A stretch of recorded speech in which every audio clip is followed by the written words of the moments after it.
Thank you, Joe, and very, very nice to be here in Paris, but also in this conference, which I actually missed last year. Turned up too late to see it, although I did attend some of the events. We've got, I hope, a conversation this afternoon. Just to Joe's earlier points about conversations, when I lecture in the UK, one of the things I say to students, I will start at the beginning again every time you speak. So we could just carry on like Groundhog Day for a long time, but what I hope we can do is have a conversation. And not only a conversation between, we've got three esteemed guests on the platform, but also a conversation with you.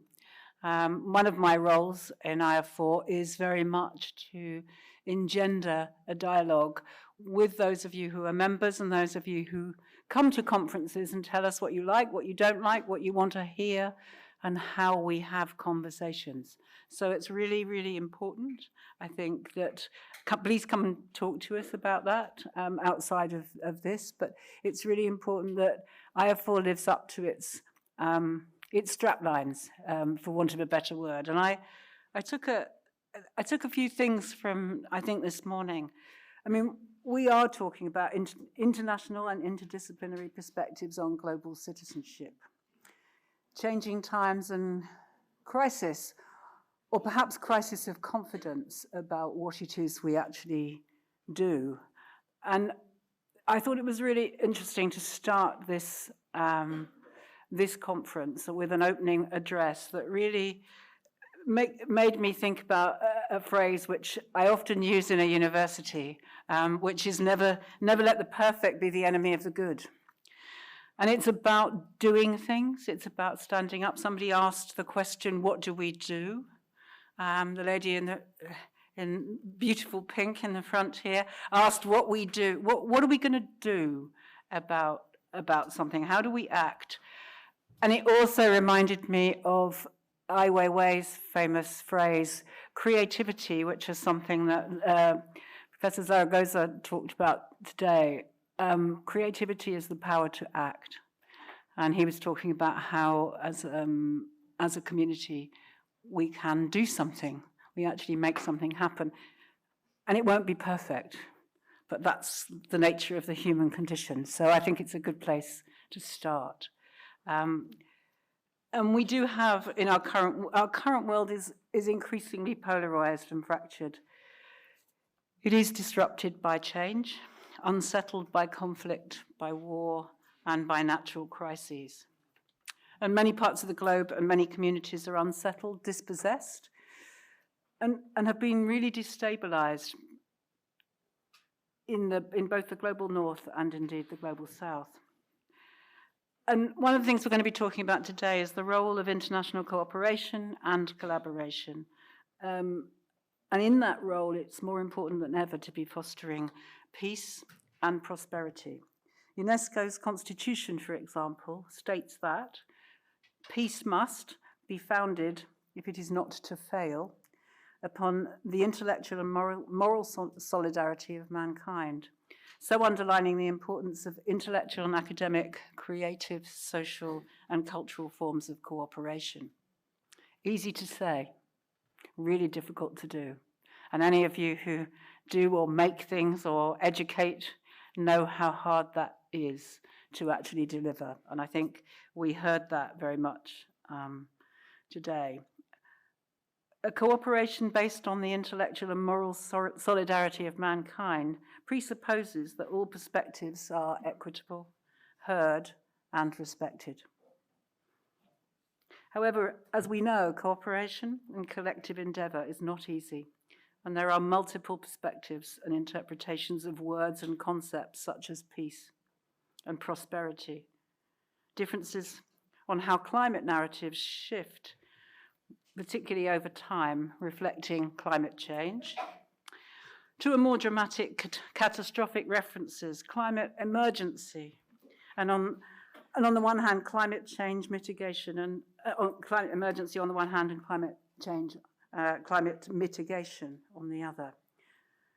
Slippery words, or are they more meaningful than that. And I think that's one of the questions we have today, and certainly for the agencies that we will be talking with and about.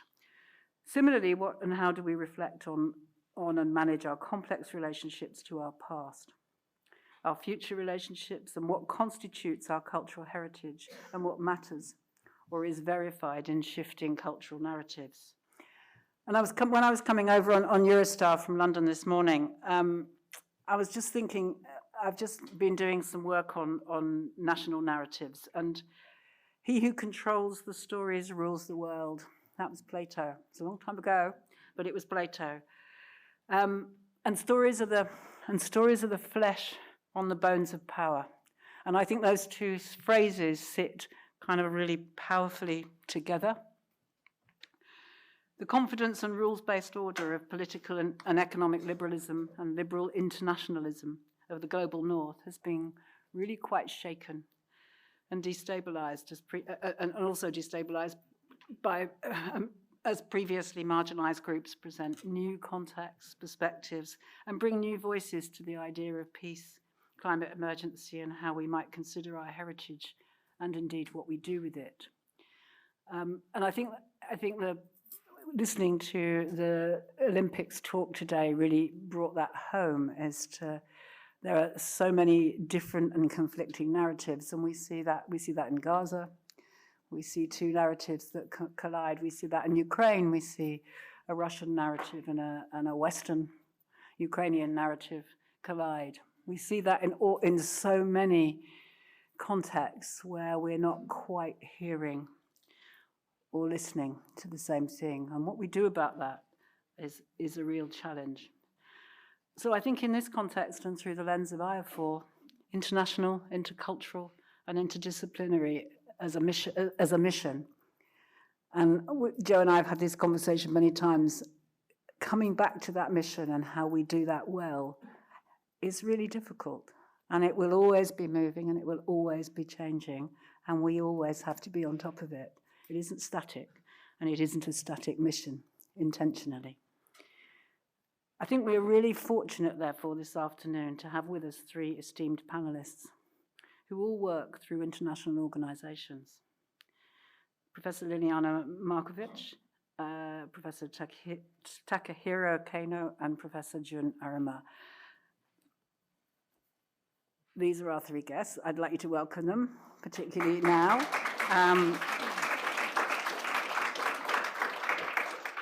They will say a little bit about themselves as we go through this. But drawing on the wealth and experience of those panelists, I hope we can examine and unpack the often paradoxical nature of international institutions, such as the United Nations, which are frequently cited as and envisioned as beacons of global cooperation and peace, yet frequently fall short of their lofty aspirations to truly represent and act for the people they were designed to serve. And I think we heard that with the IOC. Sport is neutral. I don't think so. So I think it really does resonate to think that through the lenses of many of those big organizations.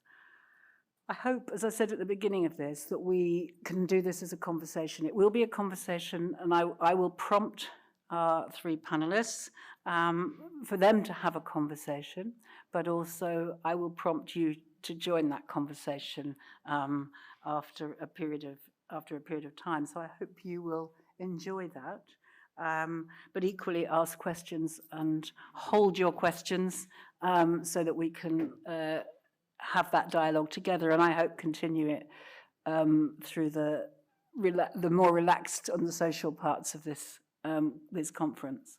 So as each of our guests speak, they will explain their role and what they do and their expertise in a little bit more detail. So panelists, my first question to each of you in turn is to ask you to provide a brief summary of what you do, and secondly, to reflect on what and how the international organizations you work with and you work and engage with, and how you harness the stakeholders outside of government for positive change. So,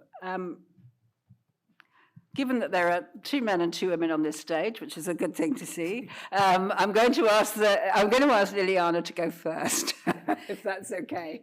Thank you very much. I'm truly honored to be able to address this audience.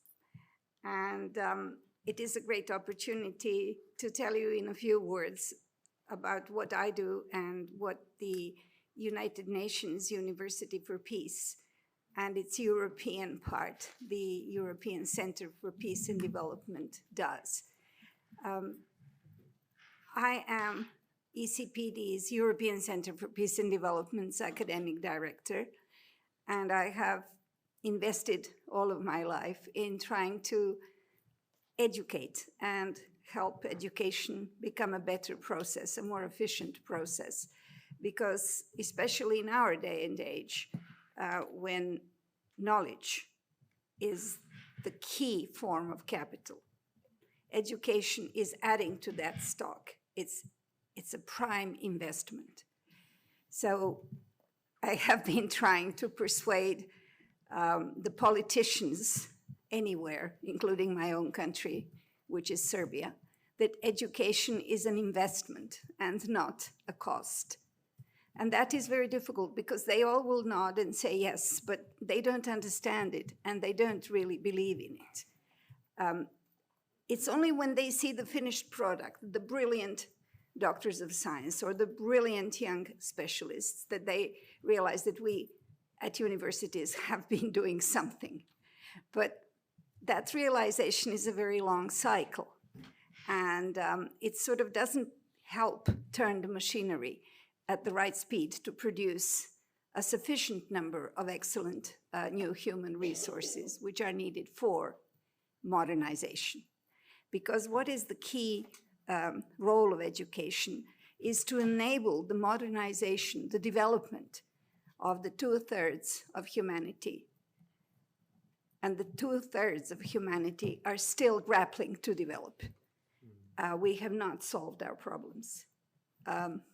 We are trying to solve them, and we need an organization like IAFOR, which I really admire and support, to help us unite around this goal of development. And for development, the first precondition is peace. We have to have peace in order to develop. We cannot develop when the bombs are falling. We have had enough experience of that in the Balkans. So we can vouch that peace is #1 precondition, and then good education is this driver. This is the driver, the locomotive of growth. And without economic growth, there is no development, because somebody has to pay for those kindergartens, those schools, those excellent teachers, internationalization, inviting foreign professors to come and share their view. I remember my absolute plea after the year 2000, when my own country, Serbia, achieved democracy, was to internationalize, to get the foreign professors to come and give lectures to our students, because then they could see what the world is really about. Because after 10 years of sanctions and civil war in the 90s, we just didn't know what was outside in the big world. And that's a real hindrance to development. You have to know the situation first, and you can only know that through cooperation with foreign universities, foreign colleagues. It has to be global. That's another characteristic of education. It is always global. It has to be global. Otherwise, it becomes insular. One can become a great expert in a very, very tiny field. But even that field, if it is not connected to the rest of the paradigm, cannot actually be a driver to development. So I just want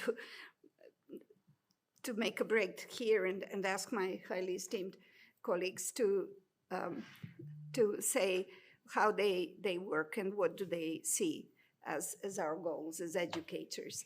But I will come back to say a few words about the way we educate at ECPD and why we educate for peace.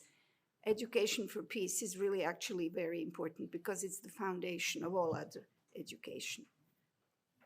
Thank you for that opening statement, which has thrown a few gauntlets down, I suspect, in this room.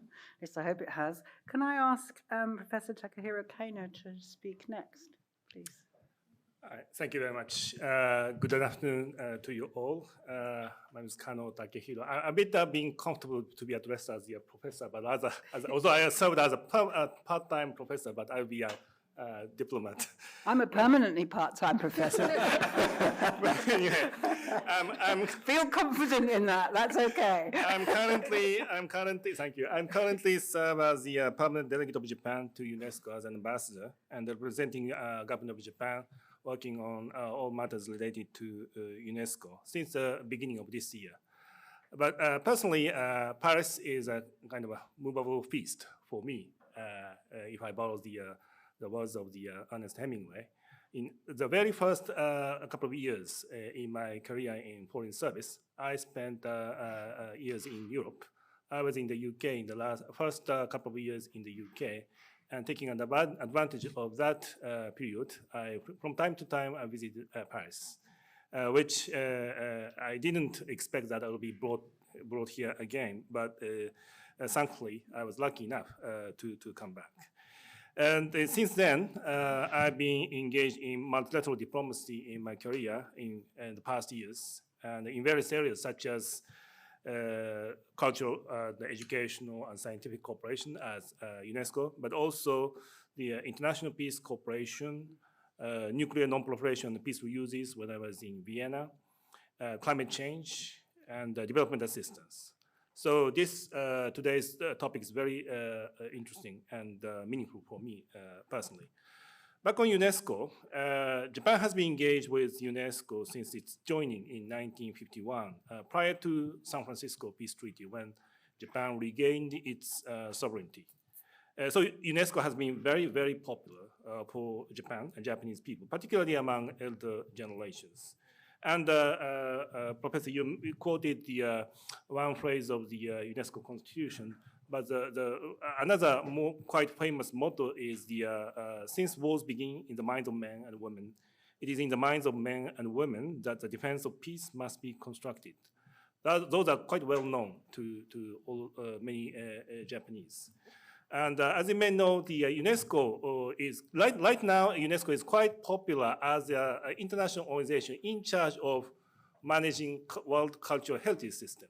But I would say that the cultural cooperation or educational scientific cooperation is a means rather than ends. And if you look at the constitution of UNESCO, UNESCO, right from its inception, is in charge of contributing to peace and security through such cooperation in education, science, and culture. So the very function or the purpose of the organization is to contribute to peace and security, but not in the same way as the other organizations such as the UN Security Council and so forth. So the core is the intellectual cooperation. And actually, this tradition of intellectual cooperation dates back further before the Second World War. And actually here in Paris, 100 years ago, its precursor organization named l'Institut International pour la Coopération Intellectuelle, which is the implementing agency of the Conseil International pour la Coopération Intellectuelle, which was established in Geneva by the League of Nations.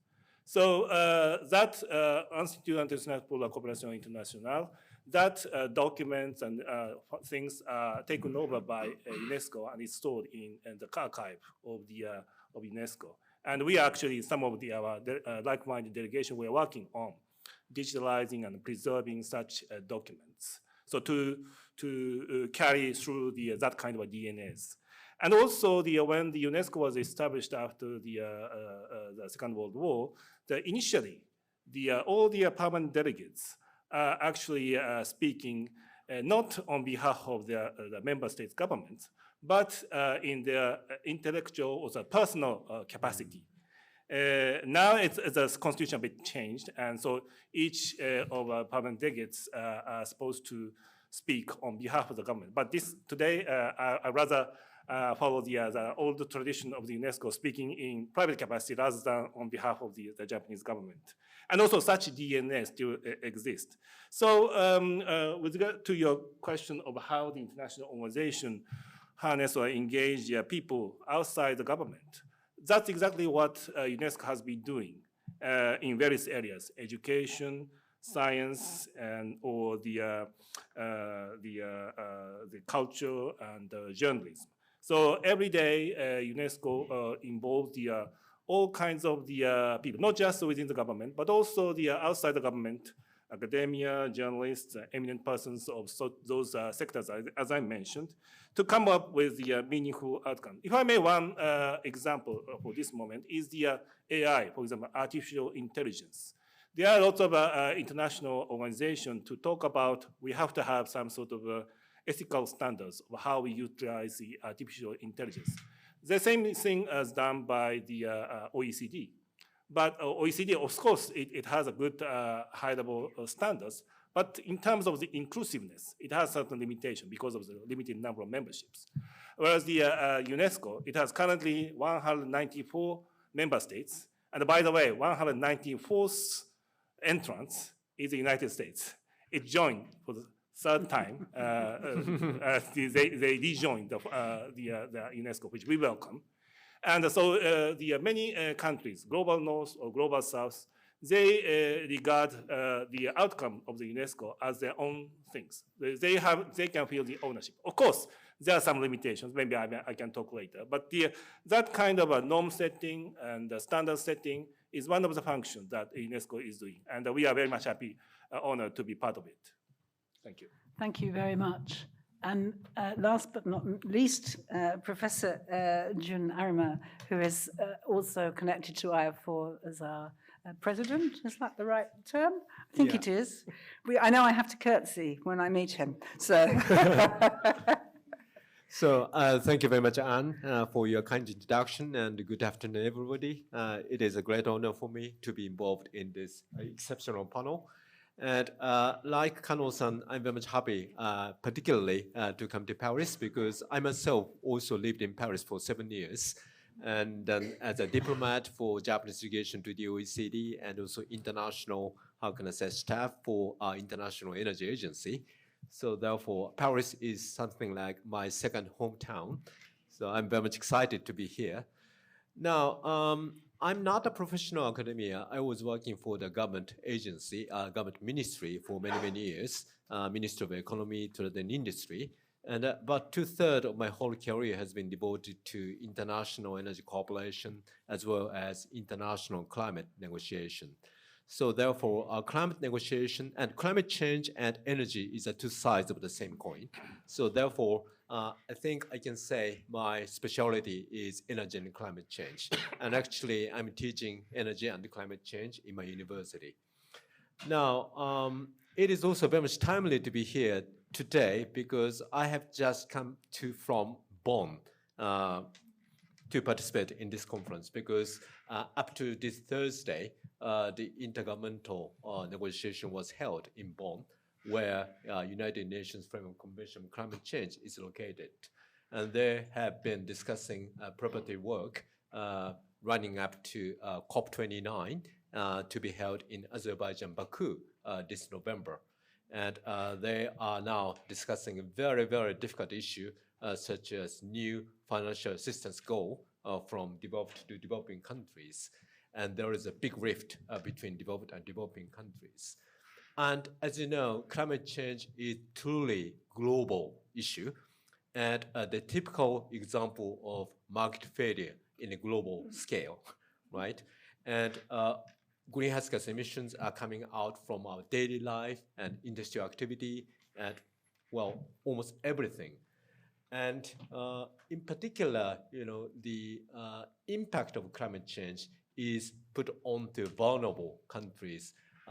They themselves are not contributing to increasing greenhouse gas emissions, but nevertheless, they are the biggest victim of the climate change. So therefore, the United Nations is a natural venue for discussing this truly global issue. And United Nations Framework Convention on Climate Change, which was established back in 1992, is the main driver for this international collaboration. And as you know, in 2015, Paris Agreement as a driver for, say, mechanism for international international climate cooperation was worked out in Paris. And up to 2015 and also several years thereafter, the major, say, focus was placed on intergovernmental negotiation among parties. But, and I was very much heavily involved in that negotiation as a former negotiator. But now, I think, in particular from 2020, I observed that, the focus is being to be shifted from intergovernmental negotiation to more, how to say, broader participation of broader stakeholders. And rather than international organization, which is based on consensus, and actually it is very difficult to work at consensus among 194 countries. But nowadays, we are beginning to see something like a coalition of the willing among countries or industries or civil societies or cities and so on for combating climate change. So in that sense, I think the participants from non-governmental entities are increasing year by year. So the COP, the annual conference for discussing climate change mitigation and adaptation, international collaboration. But I think the COP is something like the big say exhibition or message dealing with climate change issues, and many people. And the last year in Dubai, I think 40,000 people came from all over the world, and just a handful of them were government officials. But all the other coming from various, the people from academia and IPCC, International Panel for Climate Change, tackling climate change aspect from academic viewpoint, the cause and impact of climate change, and socio-economic implication of climate change mitigation, adaptation, and so on. And industry, they say a powerhouse for new technologies and new products, eco-friendly. And of course, the civil societies, they have been raising the awareness of climate change issues, or more broadly, the international environmental issues. So their presence is very much visible in COP venue. And also cities, the epicenter of the incremental greenhouse gas emissions are coming from cities. And urbanization in developing countries are definitely causing more and more greenhouse gas emissions. So the sharing best practices among cities would be also very much important. And also gender, and also indigenous people. So many stakeholders participate in COP. So I think the climate change is one of the areas typically interdisciplinary discussion and also cooperation is essential. So I'll stop here, and of course I know as a former negotiator very difficult aspects of international climate negotiation, but I will talk about that later. So I'll stop here. Thank you. Thank you all very much. Did you want to say any more, Liliana? You look like you do. Please. Yes, I just wanted to revert to the role of education, because in all of Professor Arima and Professor Kano have said so brilliantly, there is a transmission mechanism that translates all these high achievements of diplomacy and science and our goodwill to practice. It's like a funnel. It disseminates this down the population, down citizens, down every individual through the educational system. And this is what the United Nations University for Peace has been doing, and the need for establishing such education with a primary focus on the role of peace for development was felt in 1980.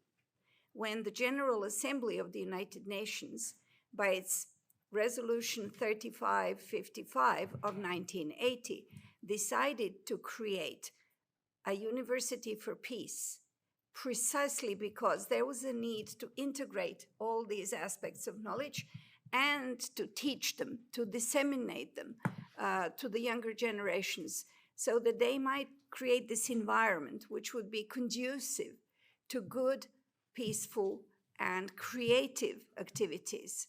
Then 3 years later, in 1983, the University for Peace, established by the United Nations, signed an agreement with the government of the then Socialist Federal Republic of Yugoslavia to establish the European Center for Peace and Development, because Europe was at that moment, 1983, the shakiest ground. The danger was in the air. Let us just remind ourselves that both world wars, the first and the second one, started in Europe. So Europe should not be left unattended, and we were created. ECPD was founded, and with good cause, because we have come up with teaching curricula for specialist, master, doctoral, and postdoctoral studies in peace studies. And together with our mother university in Costa Rica, in San Jose, which is called the University for Peace, established by the United Nations, we have, for the past 41 years, worked very hard to design such programs which are going to be most useful. They're encompassing the whole corpus of social sciences with a focus on economics, economic diplomacy, management, which comes out of microeconomics, efficiency studies. And this is where we have been studying mainly from the example of Japan, because Japan's modernization was the first successful modernization outside of the European cultural circle, and it brilliantly succeeded. It gave some of the fastest growth rates in the world history, and it transformed a country. I'm not saying without any difficulties or sacrifices or problems, because that would not be realistic, but successfully transformed the country and made it accomplish a takeoff into modernity, which had hitherto been unprecedented. Some of the highest growth rates in the world were actually marked for the first time by Japan. And Japan had been, at that time when I became interested in its story, growing at the rate of 9, 10, 11, and even 11.5% per year cumulatively, which is an enormous transformation. In 10 years, you have a different country in front of your eyes.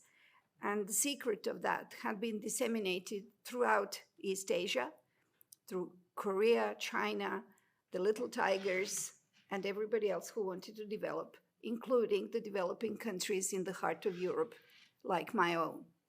So we also had the psychological aspects, the health management aspects, the sociological aspects, political aspects, and generally we created a practice of gathering through the compulsory core subjects and the elective subjects a certain itinerary for each of our postgraduate students, because we are only a postgraduate university. And here we come to our limitations. And because we are a postgraduate university, we cannot teach large numbers of students, because not a large number of government employees or international agency employees or company employees study at a postgraduate level. Liliana, that's a really good place to just pause. Okay. Because the next question, Right.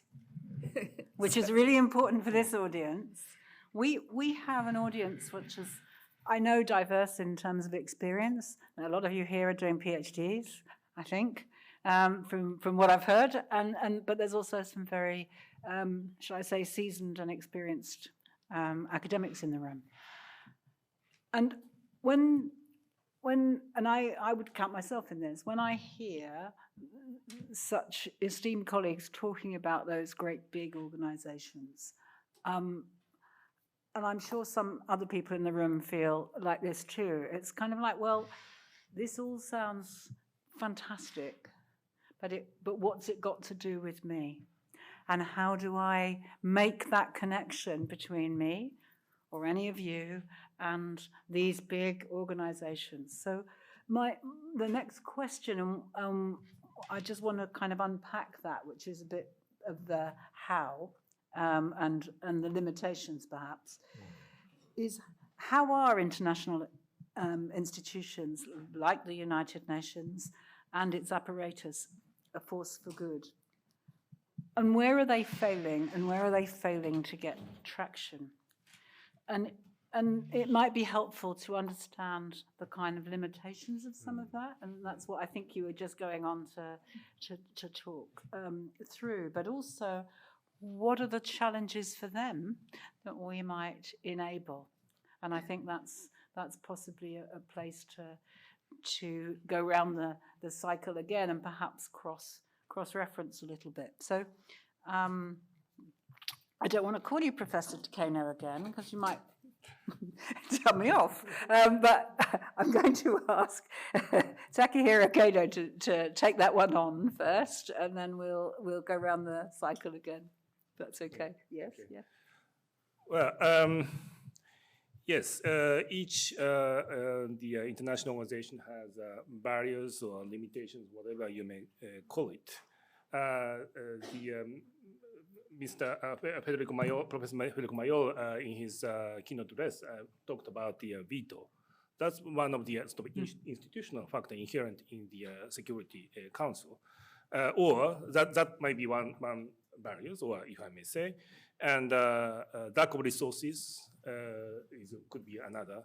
But I would say the more fundamental limitations could come from the fact that international institutions largely reflect the reality of the international community we live. So if the international community has the problem or shortcomings, probably those are the things which we deserve, in a sense. And I'm not trying to be nihilistic, but probably even my limited sort of a living experience right from the beginning of the post-Cold War period. In the 1990s, you may recall, I was in Europe. There was some sort of more sort of a euphoria about the multilateralism. It's not limited to Europe, but also to the rest of the world. And that was that time when most of the multilateral institutions were empowered or enlarged. Professor Arima mentioned the UNFCCC. That was 1992. And then build on that, the Kyoto Protocol was made. In the field of the trade, the GATT was replaced by WTO. That was mid-1990. And in the area of the nuclear non-proliferation, NPT, which was a time-bound treaty, that was made extended indefinitely. So it was made permanent in mid-1990s. And in the region-wise, EU expanded eastwards to accommodate more countries in the former Eastern Bloc. And likewise, ASEAN started to include the former Eastern Bloc countries. Those are the things happened on the, I would say, common belief that any sort of international disputes can be solved by rule of law and or some negotiation and so forth, not by force. So that was a kind of a golden age, so to speak, with a hindsight in the multilateralism. That started to shaken after 9/11 in the 2000s and the 2010s. It became more apparent. It was so apparent in the form of the Russian full-scale aggression against Ukraine. But it took already place in 2014 in Crimea or Georgia or elsewhere. And so that was kind of the international community has started to crumble. So the dysfunctioning of international organization is rather a reflection or rather than the cause of it. So what shall we do? Maybe that's a question that I don't have enough answer. Maybe we may have to come around again to try to reconstruct, revitalize the multilateralism and international organizations. And toward the upcoming UN summit, there will be a summit of the future will be convened by Secretary General Guterres. And in preparation for that summit of the future, Secretary General Guterres mentioned in his report last year, he already clearly declared that post-Cold War period is over. So that means that we are already entering into the post-Cold War period without his clarifying that what kind of period we are in. So probably it depends on us. It depends on how we can revitalize or re-establish a multilateral organization. But at least we have a good reason to have a sense of urgency. Thank you very much. And that's a big challenge. That's a nice gauntlet to throw down to the audience. Jun, do you want to take Okay, thank you very much. Since I just come from Bonn, so I can talk hours and hours about the limitation of the international No, you process can't. We've got change. dinner.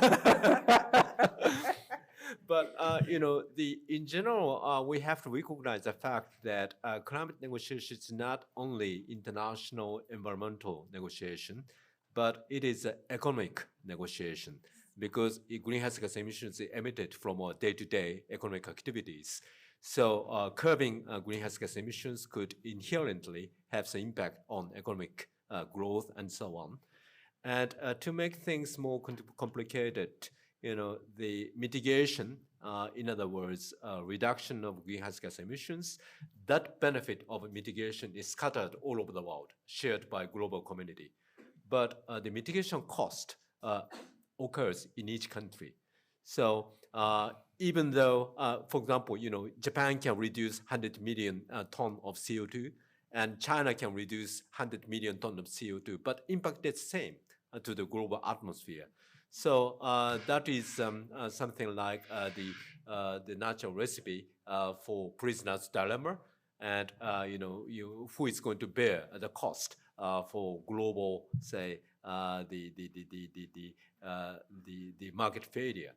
So, and also there is a clear difference of priorities among developed and developing countries.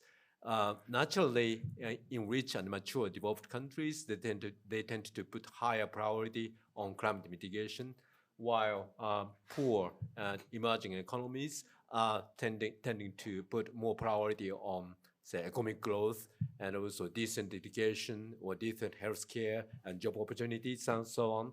So there's such a big difference on priorities, the big hurdle for international endeavor for climate change, because the bulk or entire incremental CO2 emissions are coming from developing countries. So unless they are on the same page with developed countries, then international endeavor for cutting greenhouse gas emissions could be, say, futile. And to tackle climate change problems, the big challenge is enormous financial needs for tackling climate change. And up to now, the goal of financial assistance from developed to developing countries is $100 billion. And now we have come to a stage to agree on the new financial assistance goals, which is to be agreed upon in forthcoming COP29 in Azerbaijan. But the magnitude is completely different. Well, Prime Minister of India, Modi, said, now we need to discuss trillions of financial needs rather than billions of financial needs. So that's a big discrepancy between developed and developing countries. And to make things worse, because of the unpredictable and unstable geopolitical tension, in many developed countries, military expense is increasing. So that could potentially crowd out the financial assistance, which is very much needed by developing countries. And finally, I think the fundamental problem is people's willingness to pay. How much you're ready to pay for climate mitigation, or in other words, to what extent you can bear with a higher energy cost for tackling climate change mitigation. And most recent outcome of the European Parliament election shows that green parties have lost a lot of seats. So that reminds me of the fact that people are getting more and more frustrated with rising energy cost and rising living cost. So unfortunately, their attention seems to be shifting from global issues like climate change to more day-to-day issues like economy or immigration issues and so on. So I think this is the area exactly where education is going to play a very much important role, because ultimately any policies driven by the government needs to be supported by general public. So unless general public endorse such an endeavor, then such policies cannot be socially, politically, and economically sustainable. We are talking about sustainability on environmental terms, but every policy and measures also needs to be sustainable politically, economically, and socially. So we are now facing a very much difficult test. So I'll stop here. Thank you. Okay, so it's over to education, Liliana. You've got to solve the problem. Thank you, thank you. Well, here I am. I mean, the question is, how much will the populations be prepared to pay for education? I mean, for high quality education, which is now needed in order to ensure the sustainable economic development, cultural development, health services, and of course, political sustainability, of which Professor Arima has just spoken. The turbulent times, especially after COVID-19, have led to high inflation rates all over the world, and the populations, even in rich countries or highly developed countries, are feeling a pinch of this, and people are starting to worry about their future, about their personal quality of life, etc. But the main limit to the United Nations University for Peace and its ECPD European counterpart is actually the fact that we are only a postgraduate institution, and actually so is the United Nations University in Tokyo, which is the oldest of United Nations institutions, and so is the San Jose, our mother institution. We are all postgraduate universities, and that spells out our limitations, because we can reach out only to a limited number of students, as I mentioned before. What I think would be an answer would be that IAFOR actually takes this interdisciplinary, international, intercultural dimensions and comes up with courses and conferences and roundtables and workshops, which will reach out a wider world audience, which IAFOR commands, and teach them the essence, or propagate the essence of this education for peace and development. What I'm trying to say is the United Nations system has felt this need for a long time. In the 1960s, there were wonderful people like Dag Hammarskjöld, who was killed in a plane crash, but he was a great general secretary. And his idea was, together with a few Nobel Peace winners and Lord Mountbatten, to create the United World Colleges. The United World Colleges are also, with these two globes intertwined, a symbol of reaching out to the younger generation, the people who are younger age group, 16 to 18, with peace education, with studying together. Their curricula are, of course, in my days, they were the GCE, the British system. Afterwards, it became the International Baccalaureate, the IBO. But we could include a subject within, an elective subject within the IBO, saying peace education or education for peace or peace and development in the 21st century, because that would reach out to a much wider audience, because a much larger group of 16 to 18-year-olds are actually studying than postgraduates. And that's one thing. The other thing is we should actually try to reach in an adequate way to kindergartens. We should try to reach to the youngest generations and to primary school children, because what they are under is an attack of violent cartoons and attack of violent virtual reality, which makes them think that it's normal to be aggressive, which gives them a completely wrong world view. And we have to combat this worldview with a warm, humanistic, loving worldview that says human life has a meaning. We are not here without any purpose. We are here to be happy and to make each other happy. We should all have adequate health care, adequate food, shelter, clothing. We have to work to satisfy basic individual and social needs. And for that, we need education. That doesn't come automatically as a realization. We should engage all the Nobel laureates that we can. We have a wonderful lady called Bushamai.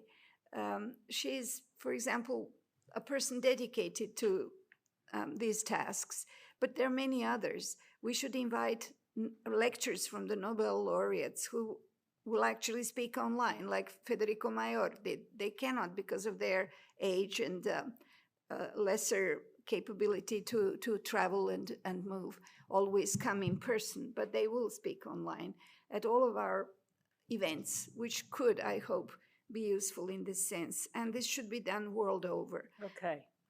I think that's a good challenge. I might ask the audience in a minute what they think about that as a challenge and whether you would take on peace education in your various institutions, given how many countries are represented here. Right, we have one more question, and I'd ask you to be quite brief, but if you can. But I think it's about gaps and opportunities, and I think Liliana, you were just beginning to talk about that sense of a gap and an opportunity for new and different kinds of intervention that may actually build some of those bridges. What are those solutions, and how, coming back to our audience really, how do all of those small individual PhDs or educators all around the world, we're all only as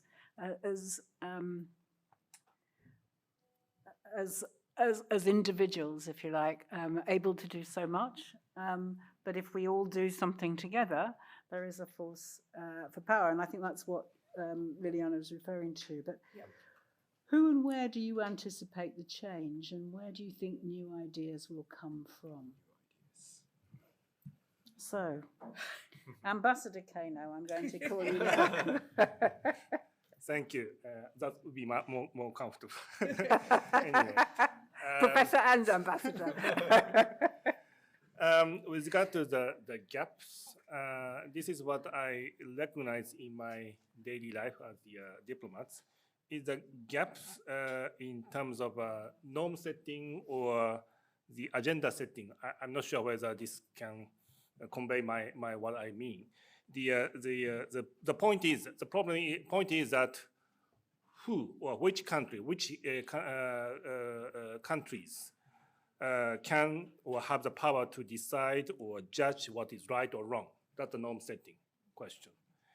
And another point, the agenda setting is that which countries have the power and judge what is more important and what is less important.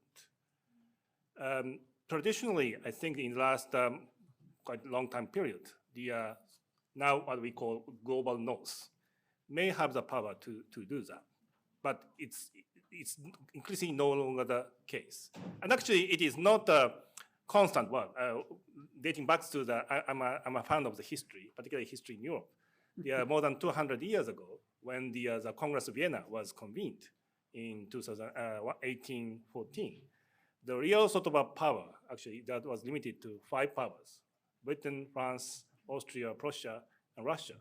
And the rest of Europe and the new continent or Asia and Africa are almost non-existent in terms of the power to decide or judge. Those are the things that are traded or divided and so forth. 100 years ago, after the First World War, the more sort of diversified, and the United States or Japan may have become newcomers in the decision-making body. And that probably largely is the same as the G7, what is currently going on in Italy.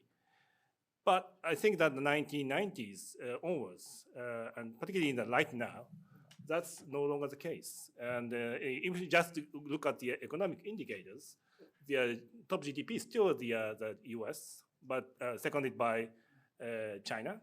And now recently, Japan was overtaken by Germany. But quite soon, I think that India or Indonesia will overtake us.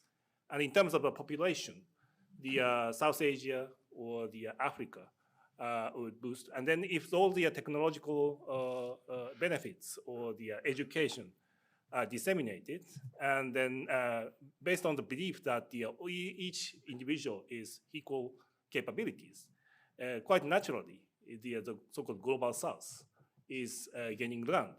And that would be the situation where not the global North or global South as well have the capability and capacity to decide and judge what is important, what is not so important, and what is right, what is wrong.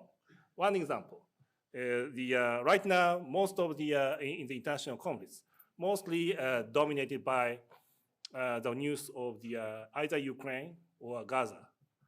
But that doesn't mean that other regions have solved the conflicts, like Myanmar, now the third year after the coup d'etat, or much earlier there was the exodus of the Rohingya to Bangladesh, no solution. And what about Sudan? Last year, there was the civil war that's still going on. Haiti, West Africa. Probably because of the Gaza, because it's quite close to Europe, or so-called global West, or Ukraine is what's happening in Europe. So probably because of that, that is a kind of a reflection of who and which countries have the power to decide what is right or what is wrong, what is important. What is right, what is wrong, that's much more confusing that in the case of the Gaza. Which side is right, what is wrong? And of course, diplomatically we will say we condemn the terrorist attack and taking hostages by Hamas. But also we call upon Israel to act. We recognize the right of self-defense of Israel, but it should act in accordance with international law. But if you look at the situation on the ground, there are lots of views assessing it. And then international organizations such as the ICC or ICJ act on it. But the reaction from the countries is different, depending on whether you belong to the global North or global South. So those are the situations where we live. And that's probably the gaps. But probably those gaps need to be filled. And that could be the opportunities we find.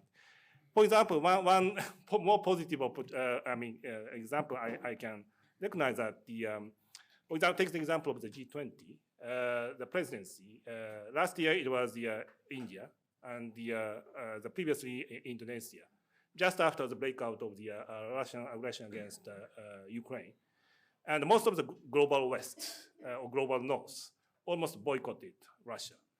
Although, and then global South is more sort of neutral. And the G20 is one of the international forum was pretty divided. How we can bridge the gap? It was the Indonesia and India, which has the position to contact with both global North and Russia and China.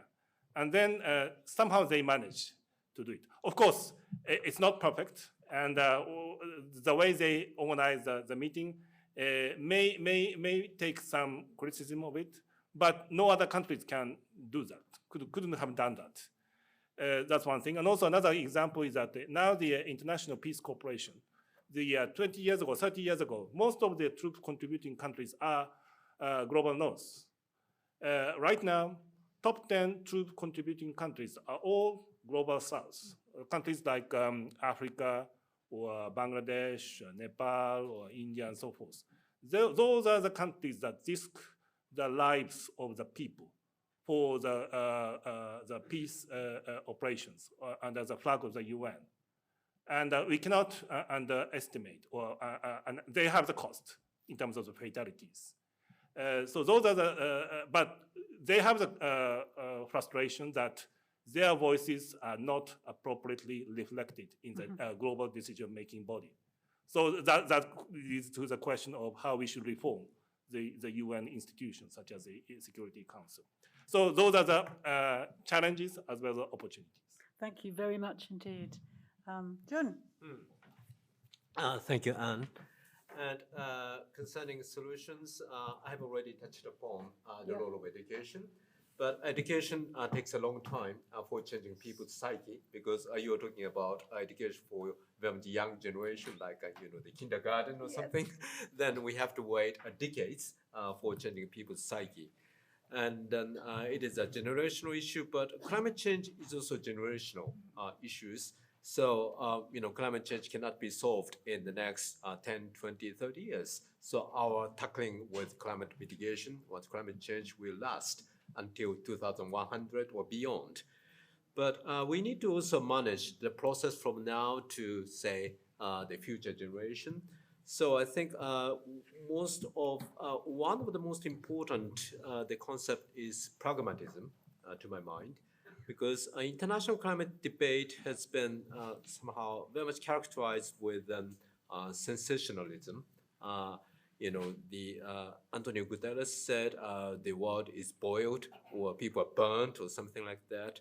But the newly elected IPCC chair, Jim Skier, clearly told that we should not, how can I say, over panic about the 1.5 degrees Celsius goals or something. Because, as I said, at the end of the day, unless we could engage emerging and developing countries to an endeavor for tackling climate change, then we cannot we cannot achieve that goal. So therefore, we first need to recognize the different priority across developed and developing countries, in particular the energy reality in Asian region. For example, we are talking about immediate phase out of coal power in Asian countries. But we need to face a reality that most of the coal power plants in the Asian countries are very much young in terms of vintage. So we cannot just force them to close down the existing coal power plants overnight. So I think we need to be a bit more pragmatic. Otherwise, such an international debate forcing one particular solution to developing countries could be criticized by developing countries' side as eco-colonialism. So we should avoid that situation. Then the finance is very important, I think. Having attended climate negotiations for many, many years, I sense that developed countries tend to focus on mitigation or mitigation goals or numbers or something, but they tend to be evasive from a debate on financial assistance, reflecting their difficult coffer situation in their own country. But we need to squarely face the financial assistance issues for developing countries. And in doing so, I feel that we should shift our attention from too much mitigation-oriented debate, but more adaptation-oriented debate, because climate damage is already happening in many developing countries. And spending money for adaptation or loss and damage, the impact could be directly felt in developing countries. So I think the international financial debate should slightly change the mode so that they could more focus on, say, adaptation side. And the third element I'd like to emphasize is the role of technology, innovation. Because at the end of the day, unless new technologies become economically available, then global endeavor for tackling climate change cannot be achieved. So such technologies as nuclear fusion or hydrogen or CCUS or more broadly space solar power and so on. So that could be very much futuristic technologies, but I think these technologies which are not yet in the market stage, there could be a room for international collaboration. And I am, somehow pessimistic about the achievement of 1.5 degrees Celsius goals or 2050 carbon neutrality, but I'm cautiously optimistic about people's wisdom for creating new technologies. So I think innovation should receive more attention. And again, innovation could be very much good area for international collaboration. So that is somehow the silver lining for me. So the silver lining is education. We're going to move from into, if you like, adaptation, and we've got to look at finance. Now, there's a few people here from the UK, but finance all over the world is struggling, shall we say. So I think there's some questions. I've got lots of questions in there. Liliana, I know the answer is education. But I have only one word to add. Okay. Education is connected with research, and this is what Professor Ariman now said about new technologies. In order to have them, all the United Nations educational and research institutions in the system, including the ECPD, are heavily research project oriented, because there is no future without education based on good research, and that requires just quality. So I won't say any more. No, that's great. You know But it is really important. But what if we don't have any money? And what if we don't have all of those things? I like Jun, I have a great faith in wisdom, in the human capacity to change things for themselves, for us to change things for ourselves. But I think one of the challenges, and I think Ambassador Kano touched on it, is really whether the global north can take the global south taking over. Yeah. And that's going to be a real challenge, because we're going to have to step back. We're going to have to take a different role and a different place in the world. So there are some really big questions in there. Now, it's your turn out there, so I'm hoping, I did see a hand that came up. In fact, I've seen two hands already, so I need a mic. I think the gentleman got there first in the third row, so if somebody can take a mic over, we'll have a few questions from the audience. So to the gentleman there. Please, can I ask you to ask questions?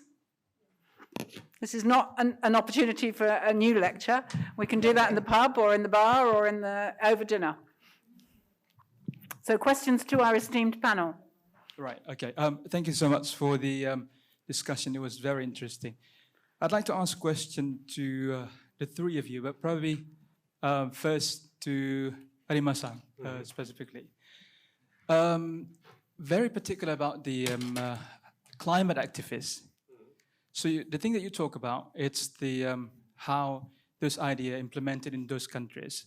But as an outsider like me, they're probably not really into a climate change issue, but I know it's happening. Usually this, the information related sorry, to... I'm going to push you on what is the question?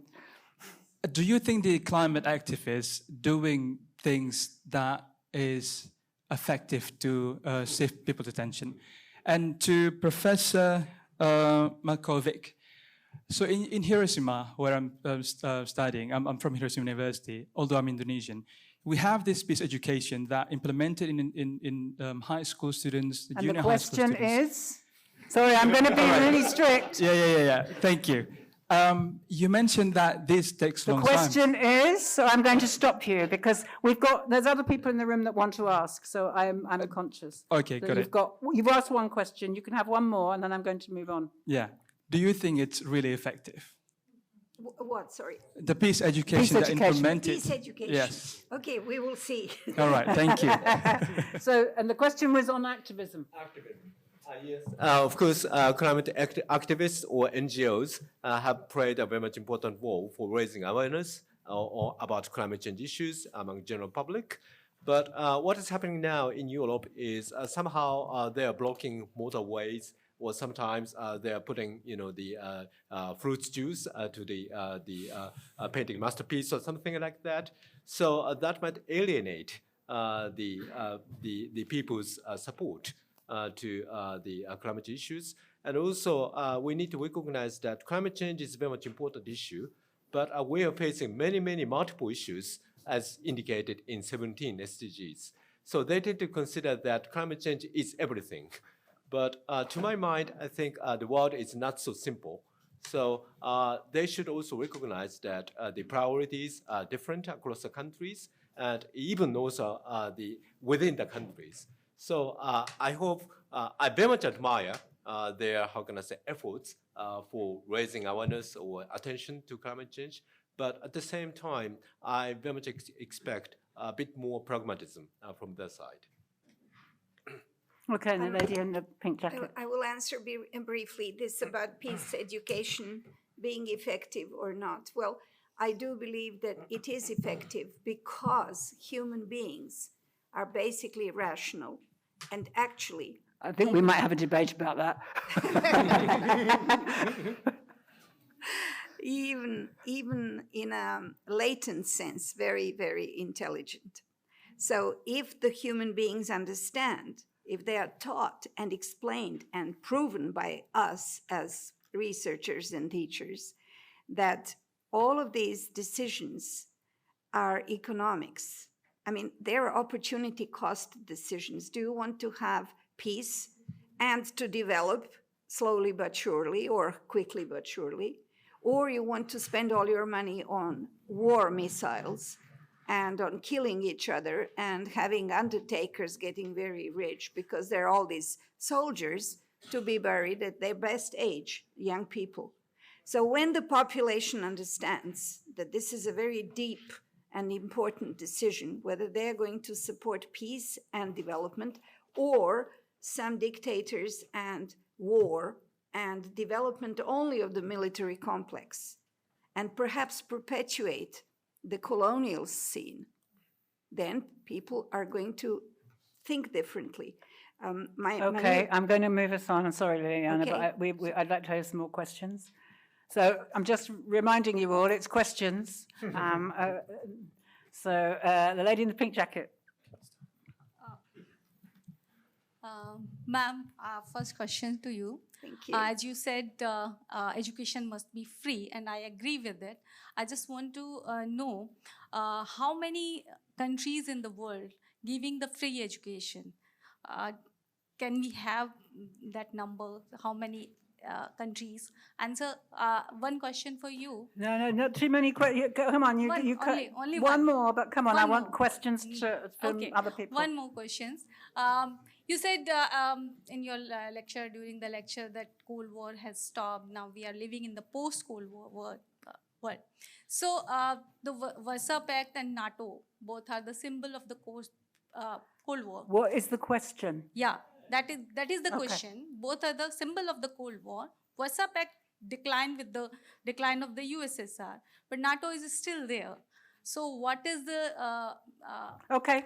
You've why asked the it que- is? you've asked the And when we question. are having Okay.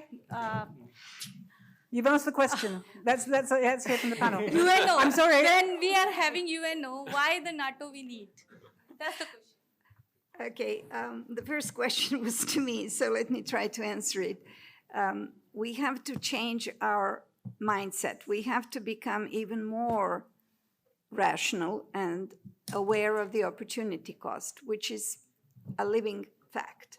So in my new book, which is coming out these days, which is called Culture Codes Along the Silk Roads, we are going to try and explain how ancient peoples around the ancient Silk Roads had this very deep and humanistic philosophy. Look at Neo-Confucians, the 12th century, China, Zhu Xi.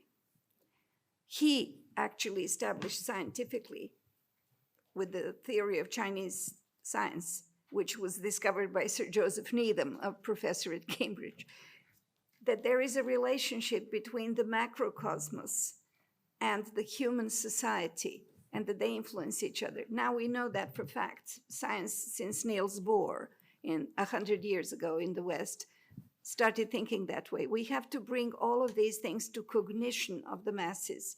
We cannot start with the kindergarten in that, but we can start with doctorates, with doctors of science who are going to think differently, who are going to think deeply. And I'm sure that any thinking person, as our president of the council, Federico Mayor, said earlier on, we have to be free. There is no point in living unless we are free beings. Human beings are born to be free. We have done away with slavery a long time ago. We now have to free our mind, our spirit, and to act as free persons, bringing only good to humanity. Otherwise, there will be no end to any wars. I mean, you can go to war over anything, over neighbors' lot of land, over the small factory, over climate, over somebody polluting your rivers. Any reason can be. Religion, so many times in history. Territorial disputes. This land is mine, it's not yours. Okay. You know. And the symbols of the Cold War. Well, my understanding is that Cold War was declared end in probably 1989 during the Malta summit between President Gorbachev and President Bush. And then, so Eastern Bloc collapsed, but not NATO state, but it changed its nature. It accommodated more of the Eastern Bloc countries, and then played a more sort of other missions such as anti-piracy or police forces organization in ISAF.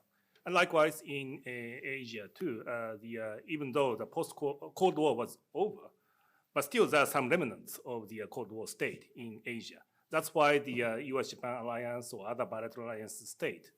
And although the Cold War ended in the post-Cold War period, still a lot of uncertainties there. And in order to ensure the assurance for the many countries against such uncertainties, many countries in Europe chose to join NATO as assurance. And then, unfortunately, that uncertainties became much more concerns and then threats. And then the post-Cold War period is now declared over by Secretary General. So I think it's the lady in green or turquoise. Any more questions? There's a question there and a question at the back. We've got 5 minutes. So the questions have got to be quick, and that's why I'm insisting that they are questions. Thank you. Professor Markovic, I have a question. How can a mathematics professor educate for peace? Good question. Very easily. Mathematics is the fundamental science, not only in Western history of thought, but also in the Eastern. So a mathematics professor can think logically and teach his students to think logically. If we think logically, we will never opt for war, because war has never brought any progress of any kind or any happiness to any social group. There is absolutely nothing that we achieve by war. Professor Victor Theo of Cambridge University and Professor Yoneyuki Sugita of Osaka University were editors of a famous book, which was called San Francisco at 70. Professor Kano mentioned it. This is the San Francisco Treaty not only gave Japan its sovereignty back, its pride back, its dignity back, but it also made absence of a third world war in Asia for 70 years. So that's not a small achievement.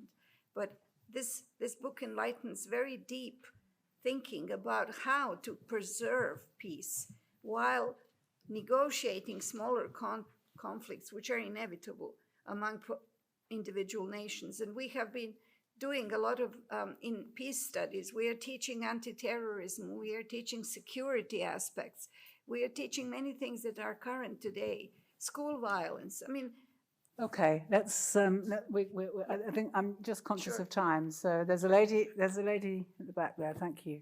So my question goes to Professor Arima-san. My question is, what do you think about farmer-led coping technologies in agriculture? Are they effective? And if so, how can they be incorporated into climate change policies in developing countries? Sorry, could you please repeat the technologies in agriculture? So my question is, do you think that farmer-led climate change coping technologies are effective? Did you say farmer-led? Farmers, farmers. Farmer-led. Yes. Yes, Farmer-led bottom-up technology. Are you talking about bottom-up technologies from farmers? Yes. Technology. And if they are effective, then how can we incorporate them into climate change policy? Okay. As I said, I think climate mitigation actions needs to be bottom-up. So therefore, farmer-led climate policy is also very much important because nowadays in European countries, many farmers protested against the climate policies imposed by the government. So ultimately, unless we get broad support from general public, either from industry or either from agriculture or others, then that policy cannot be sustained. So farmer-led climate policies is quite important. So that's my short answer. Thank you.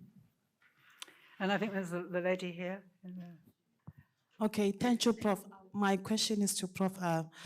Prof, I'm not sure if you are aware of the damage that was done in South Africa when students were talking about free education, fees must fall.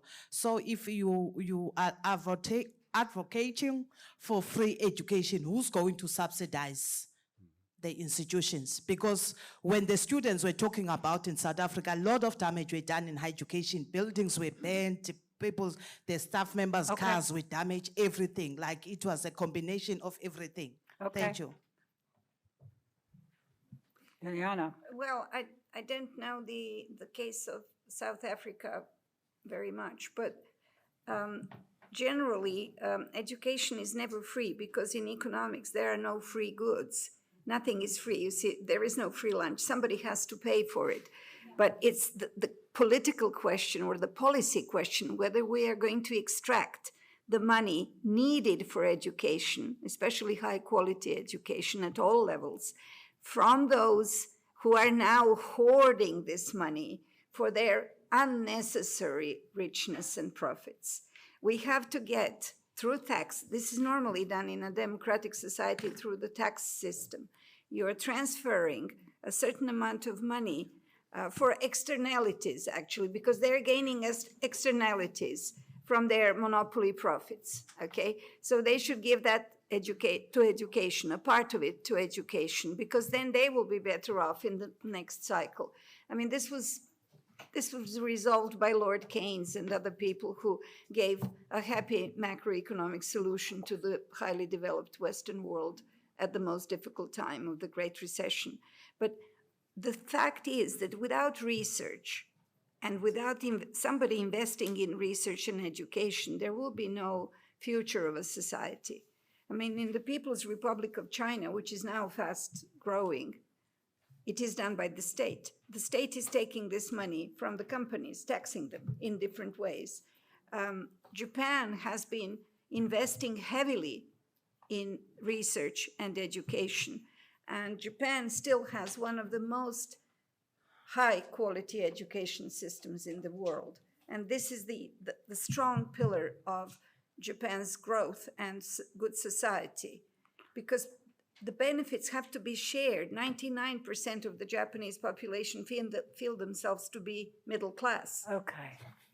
So there we go. But that's very important. It is very important. I think we're going to have one more question, and then I'm just going to sum up, because I realize I'm between you, the sunshine, and probably a drink of some kind. So I'm not going to keep you much longer. Hello. Sometimes when we talk about international organizations, I think from the Global South perspective, we hear that they are Western organizations. So how do you make sure you're not replicating colonial paradigms within your organizations and not just seeing the world through a Western lens? Thank you. Great last question. Thank you. Anybody want to take that one on? For example, the United Nations, it's the truly global organizations, and I participated in the UN negotiation in Bonn, And developing countries are very much visible. So you cannot call United Nations as developed country-oriented organizations. So that is truly global. But another example is the IEA, International Energy Agency. They have started discussion how to ensure accession from India for the first time. And India is not a member of the OECD, but nevertheless, India would like to be a member of the IEA. So I think IEA's recent articles or analysis, I feel that it is very much the developed country-oriented discussion. But by having India in their member, I hope that IEA's analysis or the narrative could be more balanced between developed and developing countries. So I'm how can I say, the alumni of the IEA, but I very much hope that India will join in the IEA so that developing countries, in particular developing Asia's perspective, could be reflected in the IEA's debate. Ambassador Kano, Yes. take it away. Chronologically, I think because many of the global South countries became independent later, so it is true that they joined rather relatively newcomers in the many international organizations, and some sort of regional balance may not be in their favor. That is true, but I think it's changing over time, and actually because the number of in terms of the number of countries, they are becoming more and more vocal and influential. Of course, it depends on the international organizations. Some international organizations, such as the World Banks or regional banks, because of their votes are decided depend on the proportions of they contribute. So that's still the more sort of industrial countries have more voices, big voices. But when it comes to UNESCO, my current organization, in a sense, it's quite democratic, so to speak. One, maybe two concrete examples, recent case is that we have 194 member states, and out of which 58 member countries are elected for the executive board, which is a major decision governing body. And the term was 2 years. And last year, when the UNESCO General Conference, there was an election for the board members. Then Russia lost its seat. So now the Russia is the backbenchers. That's one case. Another one is the US is back last year. And then they joined the UNESCO, and also they also became the executive board members. But that doesn't mean that they are part of the majority on all the agenda. For example, in the Gaza situation, after it broke out in October, and then in November there was a general conference of UNESCO, and the Arab group proposed the resolution, draft resolution, which in view of the US was a bit too unfair for Israel. Israel was outside the UNESCO. And then US was put forward the amendment to the resolution, but it was voted down. And the Arab group sponsored resolution commanded the majority, so it pushed through. And this year, the latest situation, executive board, there was another similar agenda, and the US decided not to put the amendment. Rather than they didn't block the consensus because of the situation, which is much more in favor or in sympathy for the Palestine. And then rather than putting amendment, they decided to not to block the consensus, but dissociate from the consensus. So it took a much milder approach, leading the the situation of the room. So I think it really depends on the agenda, and then it depends on the types of the international organizations. And actually, it's changing evolutionally. So it's really up to the will and the capacity and the persuasiveness of the argument of whichever you belong, global north, global south. It's basically, it's not a very strict definition of do we belong to the global north or south. It's really up to how much persuasive your argument is on each agenda. So on that note, whoever holds the stories rules the world. So I'd just like to say to my three panelists here, could I ask you all to thank them again? They've given us an awful lot to think about. Thank you. Thank you so much. Thank you so much for being here. I'm going to leave you with a few things to talk about over dinner. I haven't quite finished yet. I get the last word, I think.